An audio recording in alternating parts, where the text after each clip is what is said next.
you so much for coming today and accepting this important event.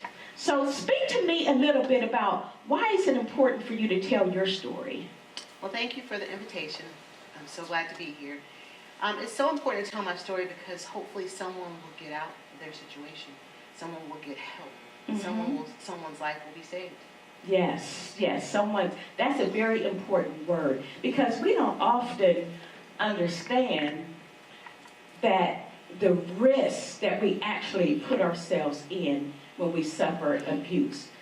You can feel like, oh, he just hits me every now and then and he verbally abuses me, but people don't understand that our lives are actually at risk. That's right. Yeah. Right. And it's devastating because when you think of abuse, people oftentimes think of physical abuse. Yes. They don't think about the mental, the emotional, and even the spiritual abuse that someone may be going through when they're in an abusive relationship. So it's so important for people to understand the definition of abuse and not just you think, well, okay, because that person appears to be happy and in control, that yes. You never know. You never know. You never know what's going on behind closed doors. That is correct. So when you think about your situation and the abuse you suffer, and you mentioned several things, which the spiritual, the physical, the mental, which one speaks more louder to you? For me personally, it was a combination. I can't say which one speaks louder. I can say what happened on January the 21st of 2018 spoke quite loud. And at that point, I knew I had to make a change. Can you share with us what happened on that day? Well, on January 21st of 2018, which was 1 week before my birthday, and you mentioned that I'm a 14-year breast cancer survivor, and I love my birthday. Anybody out there that knows me, anybody that's seen my social media posts, they know I love me. I love life. Yes. Because I was given a death sentence 14 years ago. I was told if I didn't do things their way, I would die. But I'm still here. Yes. So I'm going to love me. I'm going to love my birthday. So it was a Sunday. I'll never forget it. We'd gone to church, and our oldest son had proclaimed the word that day. So I'm a proud mom, and I'm just all excited. And I'll never forget a sermon title, You're in the Right Place at the Right Time. That sermon title has still been blessing my heart. He preached several months prior to that, and he preached a sermon entitled, If You're in a Hole, H-O-L-E, God Can Make You Whole. Those sermons have been blessing my heart throughout this time. Yeah. And so my husband was not feeling well, so that's why my son stepped in his stead. And a lot had happened that day after church. There was a meeting of about 20-some people in a room, and he wasn't the nicest to them. And after he finished making his proclamation of who he was and what he could do and where he could be, he looked at me and he says, I know she's sitting there. She can't believe I just said these things to these people. And I nodded, because I'm sitting there thinking now they can get a real glimpse in what I deal with at home. Okay. Now, it snuck out every now and then at church. It definitely was really evident to my family and some of our friends the way that I was talked to. Now that I'm out of it, a lot of people have come and said, well, we've heard this and we've seen this and we don't understand how you, and those kind of things after the fact. On the 21st, we got home. I had prepared some homemade soup. I had made some fresh chicken broth and tried to help him physically feel better, because that's what I do. I loved being a caregiver. I loved, being a wife. I loved being a mom. And put some kale and onions and did the things I thought would help to make him feel better. Yes. And encouraged him to go to the urgent care. Went and investigated the urgent cares that would take his particular insurance. Had made known, even in the meeting afterwards, saying, hey, Pastor, you're going to go to the urgent care, because knowing that he doesn't like the doctors. And, so thinking I'd mention it in front of a whole bunch of people, he would encourage him to go. So he did. I found him urgent care. When he came home, I just said, hey, and I did not go with him. No, I didn't. I love my birthday. He was sick, and I wasn't trying to get sick. But I'm doing the things I need to do behind the scenes to help him feel better. Yes. He came home. I said, how did it go? He kind of tossed the bag at me with the medication from the particular pharmacy. And I was like, oh, okay. So, I go in and I read the description of what was going on. I was literally trying to pronounce the words. You know how you look at something, you know what it says, but you can't pronounce it. And that turned into an argument. We were sitting on the same sofa, but I saw spittle coming out of his mouth. I'm thinking, I'm moving over here to this single chair because I am not getting sick. Yes. I love life and I love to laugh, but I'm like, I am not getting sick. I want to celebrate my birthday. I had a whole entire week planned of birthday celebrations, lunches with friends. It was going to climax on that Sunday at my home with about 30 people coming to celebrate my birthday. Wow, So that's a big event. I'm not trying to get sick, so Yeah. I moved from the sofa to an individual chair, and it just climaxed to a very intense argument. And I'm saying, just let me go upstairs. I can tell you're not Was he feeling well. upset you were moving away from him? I don't know what he was upset about. I really don't know.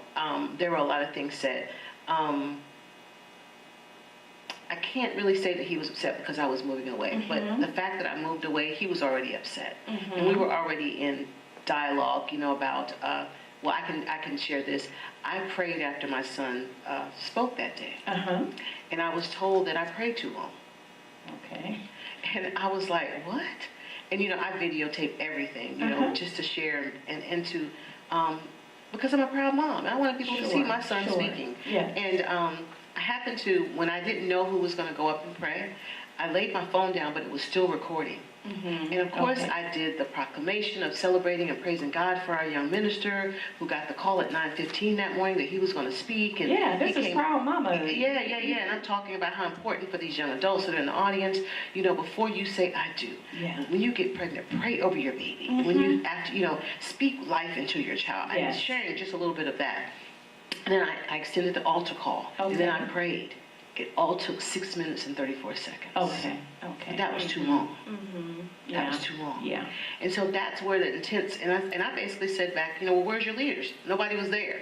So it went tit for tat verbally. Yeah, it did. And then I was in another chair, and he, I'm going upstairs. He's like, you're not going anywhere. He's pushing me back in the chair. And I'm like, wow. Is this his first time putting hands on you? No. It wasn't the first time. And so basically I said, Kev, just let me go upstairs. And I have an area in the home, the marital home, which was the loft, and that was my area. So I'm going to go up there. I know you're not feeling well. You brought in some pizza. You go and take your medicine. I'll come back down and check on you. You're not going anywhere. And it just escalated to the point where I ended up having my finger bit, and I received a punch to my left eye. And I must admit, I know this is a Christian station. I know this is a Christian show. I did not say Jesus or God. I grabbed my face and I said, damn. Because I felt like someone had just put a needle into my face. And I began to feel my face swelling. At this point, I took these healthy legs of mine, I kicked to get away from him, and I ran to the counter to get my items. And he came and snatched those things, threw them into the mudroom, and I just thought to myself, literally, this man is going to kill me. And I was able to put one shoe on quickly, and I struggled because his finger is injured. And I got out of the door, said, forget the other shoe. And I ran over to a neighbor's house for safety. Absolutely. Well, speak to me a little bit, because you all have been married for so long, for many years, right? 28 years, 4 months, and 21 days. No one's counting. And we're still legally married. No. Yeah. But speak to me about, when did it first start? What happened? When did you notice it? 2 weeks after our honeymoon. 2 weeks after the honeymoon. Was this something subtle? No, it wasn't. Arguments. I'm ashamed to say, let me just back up a little bit. I'm ashamed to say that when he proposed to me, we were arguing. Joe, let's get married after an argument. I have to ask you this. What drew you to him? Now that I'm out of it, I'll be honest with you. The fact that he was a believer, I felt. Okay. The fact that he attended the same church that I attended. The fact that he had a job. The fact that he was a nice person, I thought, at the time. And those were just 3 attributes. Yes. And the same thing happened to me, too. My first marriage, we both went to church together. He was saved, I was saved. But the truth of the matter is this, and I'm sure you will agree. Although you're both saved, that does not mean that you're equally yoked, right? Amen. Amen.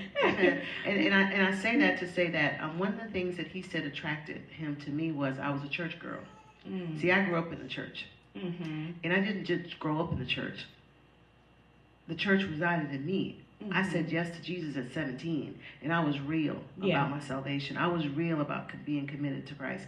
And my family said, you were always just a little church girl, standing on the pews in the church, just singing, stomping your feet. And I have a cousin who I call my favorite cousin, and she's older. I remember when she and my grandmother, I don't remember this, but they tell the story, and that when I was in the car, she was learning to drive, she said I stood up on the car seat singing, lead me, guide me along the way. So I'm a little girl. I'm like 2, 3 years old. So it came out of me because that's what was in me. Sure. So I was trained up in the way that I should go. So, and that was one of the things he said attracted me. He said my hair attracted him to me. And I had this leather skirt on, and that attracted him to me. I'm sure, men are very visual, right? But now you were married for 28 years, and the abuse started the day of the honeymoon. What made you Not stay? the day of the honeymoon, 2 weeks after. 2 weeks after. And actually, now that I'm out, I can see it started before the marriage. I just didn't know it. What caused you to stay?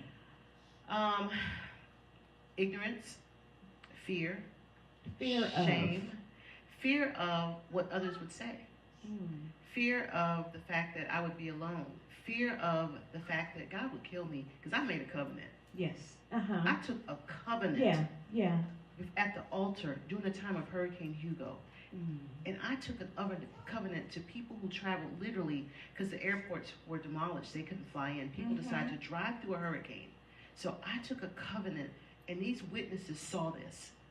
And I had to stay. And when we came out of the church, I saw a beautiful rainbow in the sky. We both did. Many people did. And it was the remnants of the rain and the hurricane. And I believe that, okay, God, you're not going to destroy my marriage. You're not going to let this end.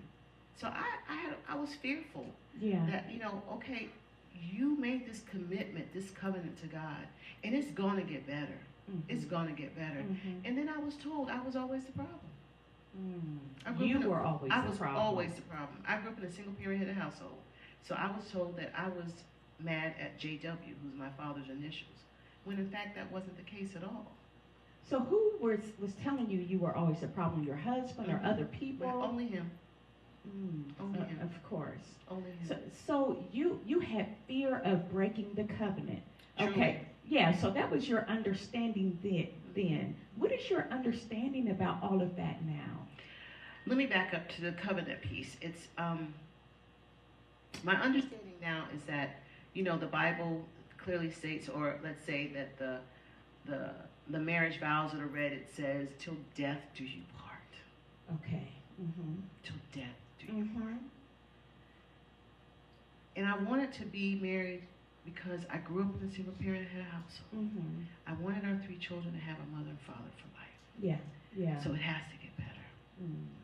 But I realized in speaking to a pastor, a local pastor, that said something to me that really quickened in my spirit. She said, we look at death do you part, the coffin with the flowers in front of the pulpit.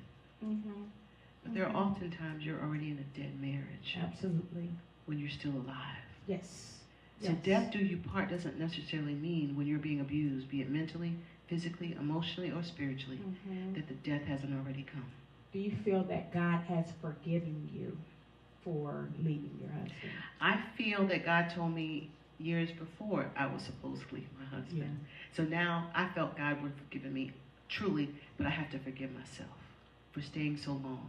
And one thing I'll tell someone, don't you ever stay for your children. And you asked the question, that was another reason why I stayed. For my children. Yeah. For my children. And I have to be real transparent and honest. We sold our home about 3 years ago. And I had double knee surgery, scopes, because I'm clumsy. I was trying to jog, knowing I don't know nothing about jogging, and tripped and fell on both knees. Oh my goodness. Ended up with some pretty messed up knees and had double scopes. So in the process, we were preparing to sell our home because we were having another home built, which is a whole other story another time. And I wanted to go ahead and, we were preparing to show the house. It was ready. The realtor called and said, you need to go ahead and put the house on the market. People are interested. They've seen the pictures. They want to come and see the house. Well, my husband, was my pastor, who is the head of the household, was not ready. We had bought everything, the stage, the house, the rugs, everything. Cleaned out everything. Everything was ready. And this particular day, I decided I'm not going to obey him. I'm going to stage the house. I told the realtor after my husband left, bring someone in. The first person that walked into that house made an offer for the house. He gets home, thank you, Joe. But before that, I began to cry when the realtor told me that an offer was made. Why did I cry? Because, okay, I felt that I heard the voice of God. So you asked, did I forgive myself? Over the years, I had to forgive myself for being what I felt was really stupid, really just dumb. Why are you in this relationship? Why are you living this facade? Why are you allowing the sins of commission to oppress you to do the things that this man who obviously doesn't love you, Jowanda, is telling you to do? So I went into a moment of hysteria, crying and thanking God for feeling his presence and hearing his voice, knowing I was supposed to put the house on the market, knowing I have a relationship, knowing that God is controlling my life. And I had to confess to God and say, God, I'm so sorry. Okay. This is all my fault. Because had I been obedient, full ownership, had I been obedient while dating, then perhaps I wouldn't have made the mistakes so while that I did. Dating, there were telltale signs. While dating, had I not been consumed with lust over love, that's good. Then maybe I would have realized I was making a mistake. How long did you all date? We dated for a little over a year. Over a year. Would you say that that's enough time to date? Or? You know, I would say that's enough time to date if you're going to date according to God's word in First Thessalonians chapter 4. And keep your relationship pure. Yeah. And had I been the church girl that I'm supposed to be, then maybe I would have saw the telltale signs that this is not the man I was supposed to be. But you know, we don't know what we don't know. And now you have a whole bag of lessons learned. Oh, honey, a whole bag of lessons. Yes. So moving forward, you know that no one's going to get over on you like nobody, that. Absolutely nobody. And you know, the people that are toxic in my life now, they get the boot quite quickly. Because why should they stay? Why should they stay? I now know. And if they push the buttons to cause me to experience some post-traumatic stress, they have to go. They have to go. They have to go. Because they're not conducive for how you want to be in how you want to be in this world. You know, so they have to go. But let me ask you a question, because you started out, it sounds like, in drama. How could you respect your husband as your pastor Sunday after Sunday? I mean, that's a big facade too, right? Or was it for you? Exactly. And that's why I shared the story about the house. Because I had to release myself, because I realized that I'm being obedient to the man who I call pastor, which is another story within itself. I really felt, and I told him, I said, you can't be my pastor. Yeah. I can respect you as my pastor, but you really are not my pastor. You do know that, right? And that wasn't always an argument. I'm like, I have to have someone to talk to outside of you. You're my husband. Yeah. I lay in the bed with you every night. You can't counsel me. You can't minister to me. But I have to ask you this now. What about the people at church? Did they not see the abuse that was going on? And did he have anyone to try to talk to him about how he's treating his wife? We never had anybody. We never went to anyone. We did go to marriage counseling maybe 4 or 5 years ago. The ministry is not really there's no pastor above us. Okay. There's nobody that I could really feel comfortable talking to. Now that I'm out and it's public, there are several people who have come to me and said, Lady Thomas, we've seen, we've heard, we know. You know, it just wasn't just him either. But how does it make you feel now? Because I hear you saying after it's all over, people are coming. After the fact. But while you're going through the process, it sounds like it's a lonely walk. And it's lonely. My family knew. My family knew. My best friend from college, she knew. My brother only knew a little bit, because that was the best for him. I have no family here. There's something else I need to tell you. I'm a transplant to Columbus, Ohio. I was here by myself. Had no one but him and my children. So who do you talk to?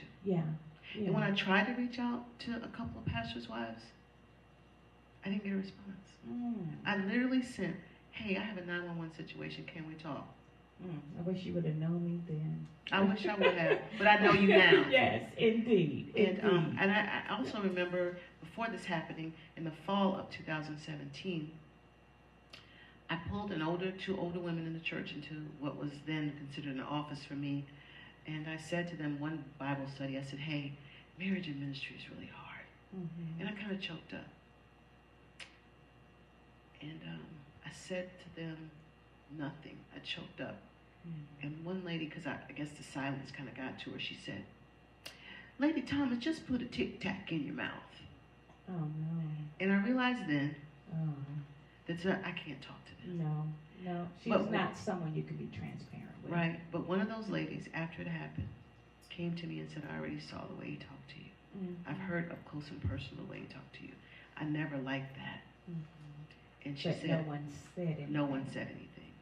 And come to find out, she was in 2 abusive marriages. So she knew. She knew. So before we end out, I just want to ask you a question. I'm going to ask you 2 questions. Do you feel like you lost your identity at all with him? I feel like I did, because when hearing you speak, respect. I respect him because he was a man of God. We went to Dallas Seminary for 4 years. That was one of the best times that we had in marriage. I must admit, it wasn't all bad. Trust me. Sure, yeah. It wasn't all bad.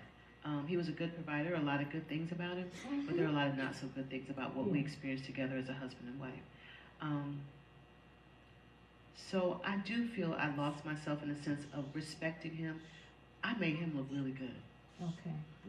Point blank, really good. While we abandon ourselves to meet the needs of others. Yes, if you follow my social media page, you saw sermon clips, because he could teach and proclaim the word. Yeah. Life applicational lessons that you would receive, but I also realized in one of the epistles it says you can have a form of godliness, but denying the power. And we were very scripted in our service. It was there was never a spontaneous moment like prayer, or I led worship and you better be done at 11:05. Okay. Yeah. You better be done at 11:05. Maybe 11:07. Yeah. And that had to do with supposedly respect. But I'm like, where's the Holy Spirit in all of this? Yeah. So yes, I felt I lost myself. And that's why I shared the story about hearing from God and feeling from God when we're selling the house. I think that was a pivotal moment into me developing some strength and realizing exactly who I've lost myself and who I was becoming. Yeah.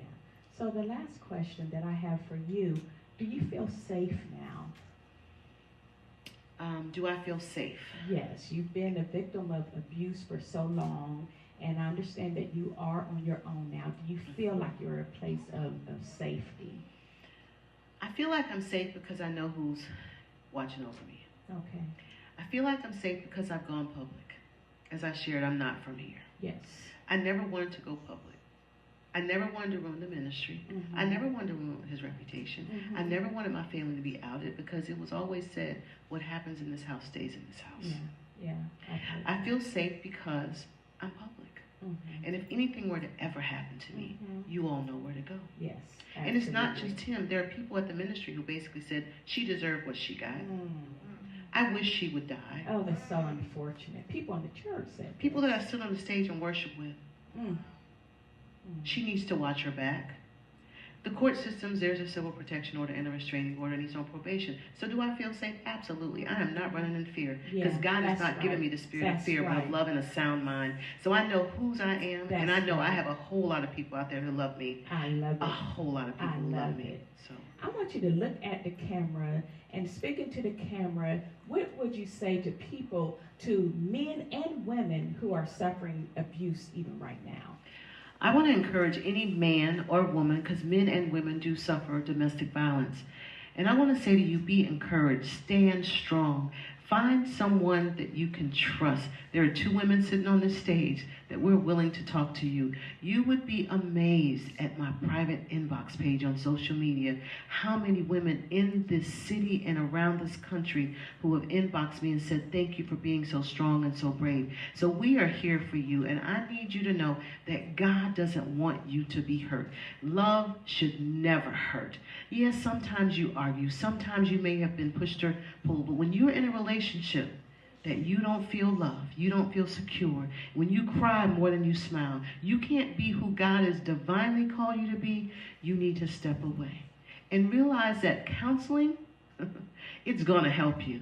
You need it. I know you may go to church. I know you may sneak your head in every now and then. But let me tell you, people in church are not always there to help you.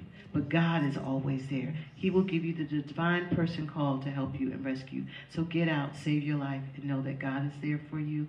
I love you, and my sister Kimberly loves you, and we're here for you. Yes, thank you so much. Thank you, thank you.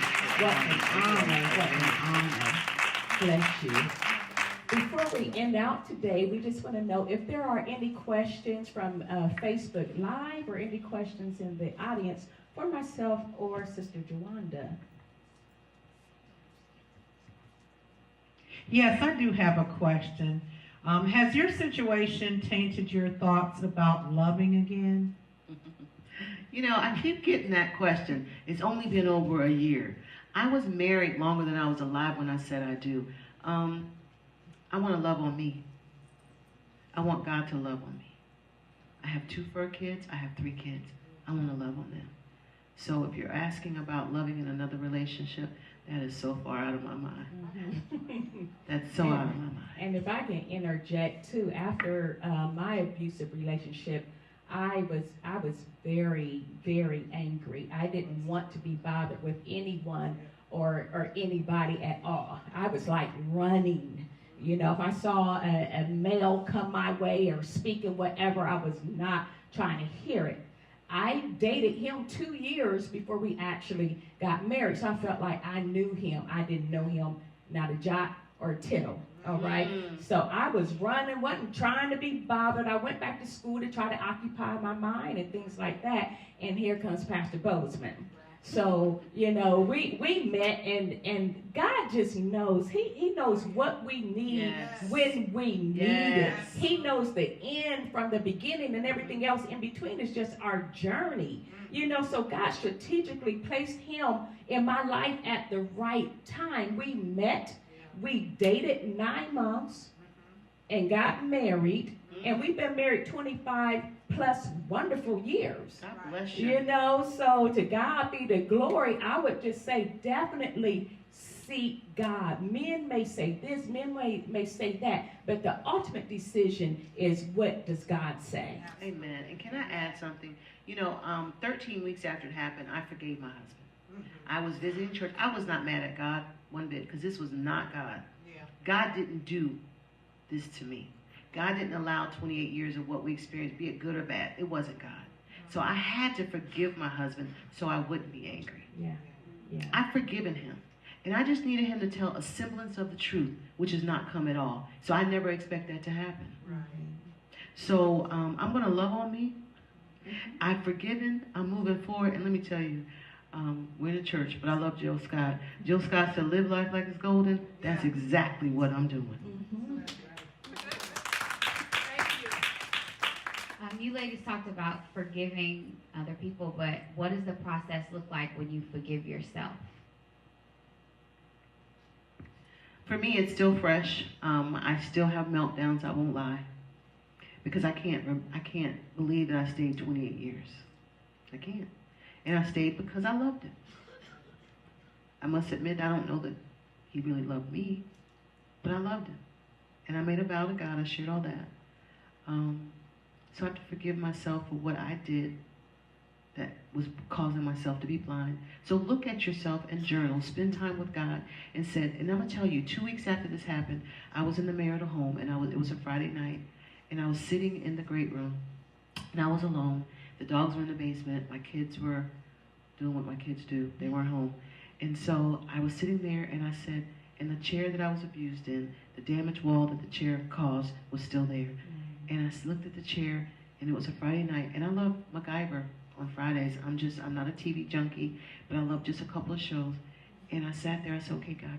It was kind of like the Yolanda Adams song, Alone in the Room. And that was me. That song wasn't playing, I wasn't even thinking about it. And I said, God, okay, it's just me and you. Show me me. Show me me, God. Show me what I did wrong on that day. Show me me.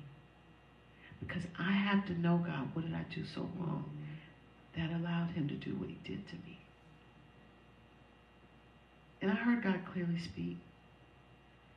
And I said, no, God, that's not it. That's my flesh. And I said, okay, God, show me. And then the tears began to run down my face as God spoke. And so at that point, spending that time alone with God, I had to begin to forgive myself by allowing God to show me, and to hear from him, to be who I needed to be. And it's a process. Let God love on you, and get in the Word and pray. And don't let anyone tell you that you're weak if you cry. Don't let anybody give you a timeline to when you have to feel okay about you. And if I can interject, I had to come to realize that none of what happened to me was necessarily about me, but it was about who he was. Right. And him demonstrating his own character. Yes. You know what I mean? So I had to forgive myself in order to bring healing to Kimberly. I had to look at myself in the mirror and say, baby girl, you didn't deserve that. Right. And you deserve better than that. So I had to go within. What people say is good, but only you can really bring healing to yourself. Yes. And you have to be real with yourself and bring healing to yourself and know that you are somebody without that individual. That's right. Although they make you feel like you're not. Yeah. They make you feel like, you're nothing, you'll never be anything. You got 2 babies, nobody's ever going to want you. So I had to dismiss all of that and go to my inner characteristics and realize that I was somebody. That's right. How do you tell your children to treat their father after such an abusive relationship? Being a product of parents who have divorced, there were resentment against my father. So how do you tell your children to treat their father? Thank you for asking that. I love my kids. I won't talk a lot about my kids right now because they're going through. But what I did tell my kids is Ephesians 6, 1-3. Honor your father and your mother, so that your days may be long on this earth. Because that's the first commandment of promise. I told my kids, don't you dare disrespect your father. This has nothing to do with you and me and your father. It has to do with me and your father. You're a product of what happened in this relationship, but you are never to disrespect your father. Unfortunately, that was not told on the other side. And I'm not going to get into that. But I'm hurting as a mother. That was not told on the other side. And that blew my mind as a pastor. And I'm going to tell you this, because it's public.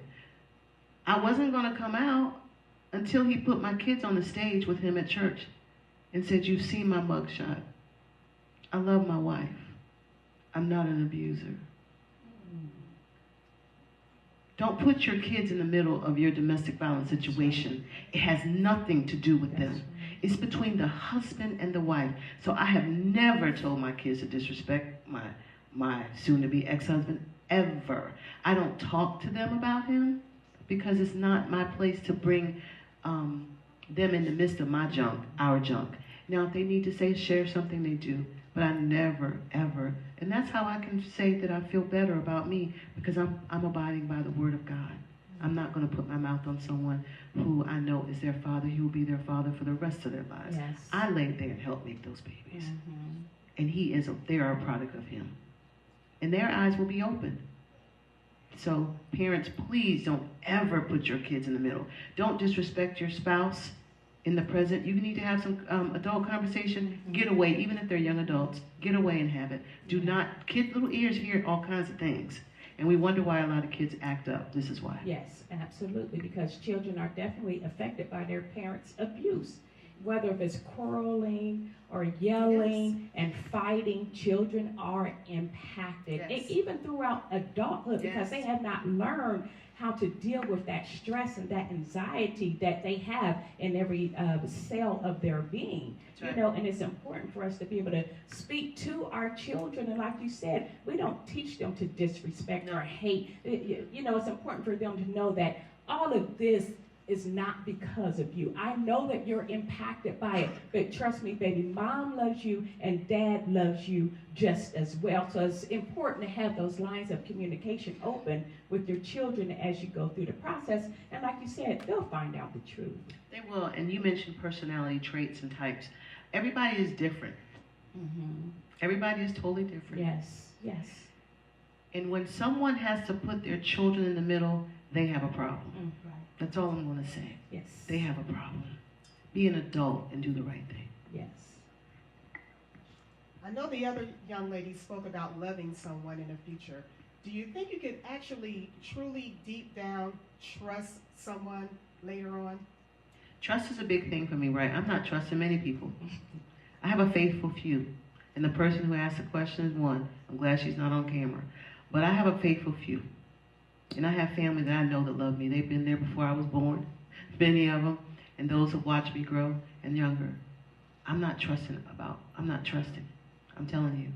That's an issue that I'll be dealing with. I went to individual counseling when we were in marriage because while in marriage, I was always told I was the problem. Yeah. I was always the problem. My husband would say, well, the kids say I don't do anything unless they don't do what I tell them to do, and I get really mad. I'm like, you do nothing? Mm-hmm. So I went to individual counseling. Yeah. And we went to marriage counseling. So trust, that's a big one. I must admit, thank you for bringing that up. I'm having some real trust issues. I'll tell you why. Because even on social media, I'm getting people sneaking into my inbox. Men. Married pastors. Mm-hmm. I'm having trust issues. Mm-hmm. Yeah. Trust issues. And I'm a friendly person. I love to laugh. I will embrace anybody. I will give people the laugh. You asked me for this necklace, you can't have it because it was a gift. But if I brought it, you could have had it. Mm-hmm. I give of myself nonstop. So trust, that's going to be a big one.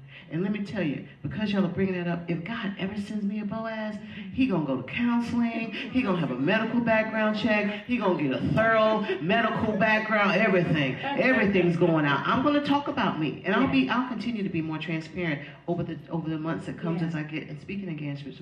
So I don't know. Trust is going to be a big one for me. Love is going to be easy because I love easily. But trust will be a big one.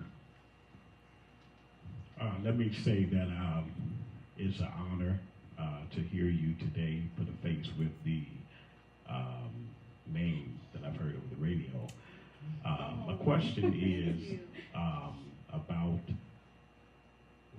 children are always in the middle, whether we want them to be or not.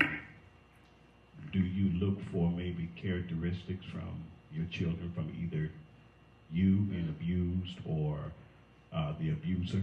Are you afraid of maybe those? I've already seen them. Thank you for bringing it up. And thank you for listening when I was on the radio. I loved being on the radio. I've already seen them, unfortunately. I've already seen them. Bad breaks my heart. Breaks my heart. All I can do is pray.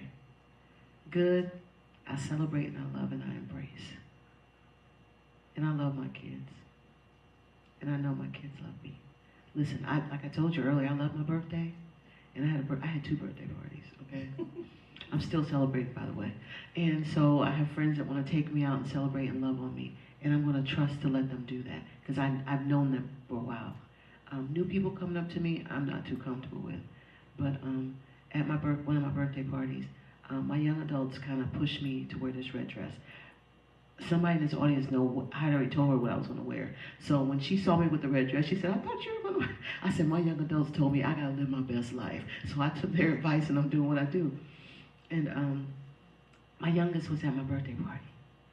And he's in the Ohio National Guard, Army. And he's 19, his birthday's this month.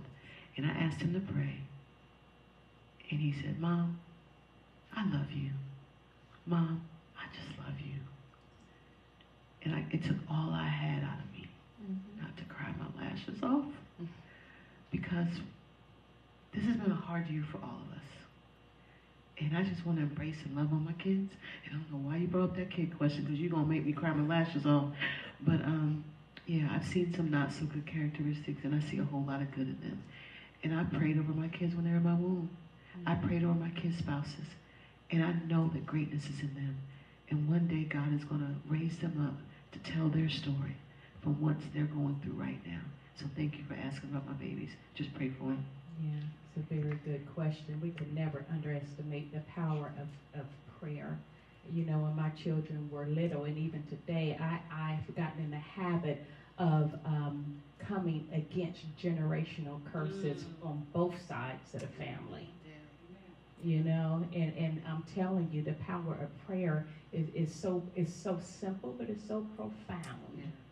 You know? And I want to mention, you said generational curses. If anybody out here is dating or thinking of getting married, please get to know the person's family before you say I do. Please get to know the person's family before you really get into a relationship. And please keep your relationship pure. That's all I got. I'm going to sound that alarm until the day I die, till God raptures me up, because he knows I don't want to die. He knows I want to go up in the rapture. Yes. Please do that. Please keep your relationships pure, and please get to know the families. That's vital. And one last question. Family before you really get into a relationship, and please keep your relationship pure. That's all I got. I'm gonna sound that alarm until the day I die, till God raptures me up, because he knows I don't want to die. He knows I want to go up in the rapture. Yes. Please do that. Please keep your relationships pure, and please get to know the families. That's vital. And one last question. Well, first of all, I do want to say thank you for coming and sharing your story. And just looking at the both of you, you both are overcomers and survivors. And I commend you both with your courage for even just speaking out as far as sharing your story with the world. And my question is, there are a lot of those that are out there that are still in abusive relationships and they feel like they can't find the courage to leave. You know, that transitional state that you got to, you said when you sold the house and you felt like that was the pivotal moment. What do you say to those that are still in relationships and they're fearful and they feel like they don't have any hope or they can't find that courage to leave? I think the statistics say it takes 7 to 10 times before someone actually finds and leaves. I left. Now let me just say, I was married 28 years. I left and I went back. I left and I went back. And you mentioned the house. We were selling the house to move into the new home, which we did move into the new home together.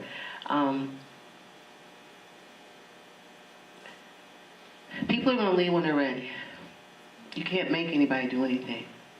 People encouraged me not to leave, but they encouraged me to do the right thing. And I don't know what some people what were telling me the right things were doing, because my ears were shut. For example, someone would say, "Why is he so jealous of you in purple and pink?" And I would look at the source on which that came from. If that person was single, I'm like, "Oh, she's just jealous." Not telling her that. I was so ingrained that I'm loving my husband. He can't be jealous of me. There can't be any, And so until the person's ready, they may not leave. But all I say to all the supporters, do not badmouth the people they're with. Love on them and allow them to know that you're a safe place. Had I had a safe place, I told you I'm not from here. Maybe the times I left and went to hotels and couldn't afford to stay longer, maybe I would have stayed. Had my mama been here, I would have been in my mama's house, And for those that are going through, please don't think that nobody cares about you. Because there's somebody out there that cares about you. I stayed in Choices Local Shelter when I got out. There are resources out there. So take that first step. I know it's hard. If it's the finances, all those kind of things, then there's a way. So just know you're really not alone. And she made a very wonderful point that no one can get tired for you. And I know as family and friends, you want that individual to get out of that abusive relationship. And then you end up getting mad at them and giving up on them. I don't know why but until that person gets sick and tired of being sick and tired, then no changes are going to be made. So you just continue to be supportive. Continue to be there, but continue to be aware and cognizant of what they're going through. My girlfriend saw, through my makeup that I had bruises on me, So just be aware and see what's going on, but don't give up on them. Because when they're ready, they're going to leave. That's right. But again, I want to thank you so very much for coming today. And you deserve to live and live well and to live free. If you are a victim of domestic violence, please contact the national hotline, 1-800-799-7233. God bless you all and thank you all for coming.